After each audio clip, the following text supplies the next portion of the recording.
At least it's not cold. Last year at this time, I think we're in an Arctic vortex, so we haven't had that yet, so that's nice. -10, a little breezy. We haven't seen the sun for quite a while. It'd be nice to get some sunlight. My winter shed is holding pretty. Sounds like my vent fans are off idle, which means the shed isn't, well, obviously it's not too warm because only one fan's going, but there's enough heat being displaced that it's moving a good volume of airflow right now. So I'm just going to head inside and continue on some farm business work that I just love doing. Actually, I don't mind doing it at all.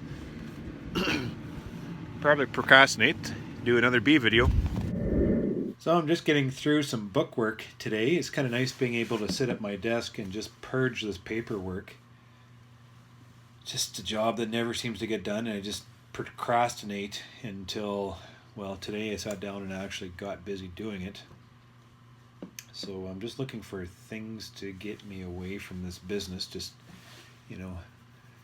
So I just, wasted some time and looking on Facebook and just met, I get a lot of questions. My inbox is full. But one of the most asked questions I'm getting lately is for me just to comment a little bit on managing my hives indoors and just differences between managing hives indoors and from when I was wintering my hives outdoors.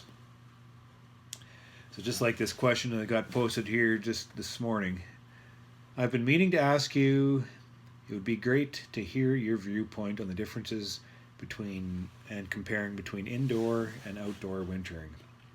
So it's a pretty typical question I get every day. So maybe answering this might help relieve some of those questions from my inbox. Yeah, I used to winter outdoors. I used to winter in double brood boxes, packed in fours, wrapped up in insulation and tar paper. And it was a lot of work. I had this little shed right full of winter wrap, and I truck it out to the bee yards and group my fours together and wrap them up. And then in the spring I'd come around and unwrap everything. And I didn't enjoy the work whatsoever. There's a lot of things, wintering bees outside is probably the most natural way of wintering a hive. And bees are adapt to it. I mean, this is what they do. They winter. But there's a few things I didn't like about wintering outside. First off, I felt that, I was shifting away from double box management, shifting towards single box management for a lot of reasons. To winter outdoors, I just felt I needed a bigger cluster, bigger hive, more resources, so I just felt that I needed to winter in 2 boxes, which is quite typical for most guys wintering outdoors. There's a lot of guys wintering with singles outside, doing very well, but I just feel that, 2 boxes, that's how I used to winter them anyways. I just hated wrapping every fall, and I hated unwrapping every spring. Just couldn't get away from the mouse infestation. I put poison packs within my wraps. I just couldn't get away. It's one of the reasons why I didn't spend a lot of money on my wraps. You can spend like $50 or whatever for nice covers that go over top. And I didn't adopt that rigid board yet because it just seemed like a lot. But those winter wraps took a lot of space up anyway, so I had a separate shed for them and, get rodents in there. So I just feel, but poison controlled, whatever. But just I'd wrap my hives up. It took forever. Then I'd come in the spring and I unwrap my hives, just dealing with that mouse piss all the time. And sometimes, open up a wrap and those, like a skunk is made a nice little nest over top. It's just like, I need something different. I think you've probably noticed through my videos that you'll notice that I focus on my management. And when I focus on my management, I'm trying to take what the hives are doing. I'm trying to understand what's going on. And I'm trying to do everything I can to control all those external factors around what's going on within that nest. And that's maybe the grain farmer coming out in me, where as farmers, we like to control everything, and we like to control all aspects of all the development all the way along to kind of protect that crop, or in this sense, protect my bees, and just achieve absolute brilliance of what's going on. Utilize. I always use the word exploit what's going on.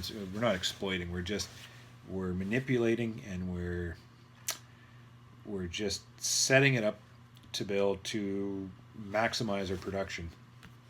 So we're just in there like this. So I'm bringing that from the grain farm, I guess, into my beekeeping operation, where I'm trying as hard as I can not to micromanage what's going on, but I'm just trying to control all the external conditions to provide a better influence in what's going on within my colonies. It seems to be working. And I'm just taking it one step further into wintering by setting my hives up in a certain way in the fall, and then picking them all up and moving them indoors to winter them indoors in this climate-controlled building, where I can keep an eye on them and can control the conditions, and just kind of shield them from that extreme cold we have in Manitoba. It just suited me perfectly. And I love it. So, I don't dread winter anymore. Like I used to hate going out and packing my hives. I used to hate going out and unpacking my hives. But now in the fall, I don't mind going out. Like I have this easy loader. Just go and pick up my pallets, put them on the truck, drive them back, forklift them into a row, stack them away. All winter I can walk through the shed, look in the entrance to see my babies. You have to understand that Manitoba is cold. Once winter comes in November, it's cold as a bitch right through till April. It's pretty steady cold. So we take advantage of that steady cold to be able to keep our sheds cool. So the strategy of wintering indoors is kind of the opposite of wintering outdoors. Outdoors, you're packing them up. Outdoors, you're trying to keep them warm. Where you winter indoors, you're bringing them inside and you're trying to keep them cool. Because each one of these hives, they, 15 watts of heat energy every hive gives off. So, some math on that.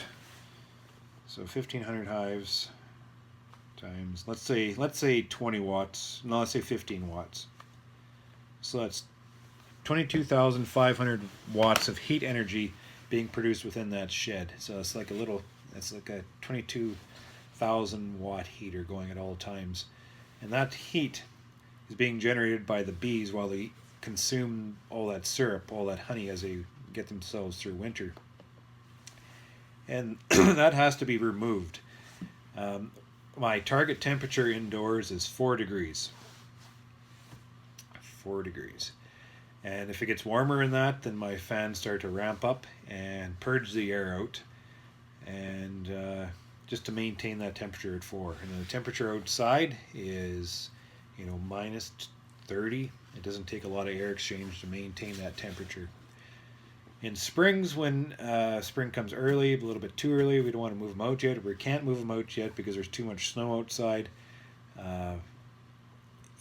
We'll get those 8, 9, 10, 15 degree days come through, and we can't remove that heat anymore to bring the temperature down because the ambient temperature outside is higher. So what we do is we just crank up the air circulation, ventilation, and circulation. So we're bringing in 15 degree weather, and we just tried our best to be able to exchange air within the shed so that it doesn't get any warmer than our ambient air outside. And that airflow and the air circulation inside typically keeps the bees in their boxes, because if it gets too warm, the bees will actually leave their boxes, beard, and then there's more bee drop on the floor, and the place just becomes busy. So that's not very, it might add a little bit of stress onto the hives. We may be worried about a little bit too much about that. By being able to winter them at 4 degrees all the way through the winter inside, what we're trying to do is we're trying to target that the efficiency of wintering our hives. There's a point at 4 degrees, 4 or 5, whatever, where they will consume the least amount of food. So it gets colder than that, they'll consume more. It gets warmer than that, they get too active and consume too much food. So about 4 degrees, they say, they tell me anyways that this is the most efficient point. And it seems right, because right about 4, they seem to, they're clustering loosely, but very, very still. So it gets up to around 8 degrees, they start to get busy, a little more busier. So I can kind of attest that's probably right. And what we want to do is, once we put the hives inside, we want to kind of set them into kind of a dormancy state. So once they get settled down in the hives, in the winter shed, in their cluster, 4 degrees, there's no, we try to keep the shed as close as 4 degrees as we can, so we're using cool air in there, just maintain that temperature. And with our steady cold winters in Manitoba, it's always cold, so we always have cold air coming into the shed, and we keep that 4 degrees. So that temperature keeps that cluster, it maintains it.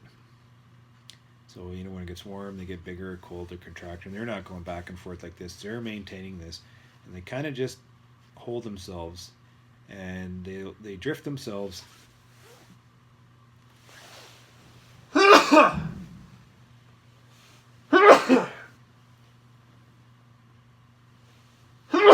Excuse me. Sun's come out. I haven't seen the sun for a week or whatever.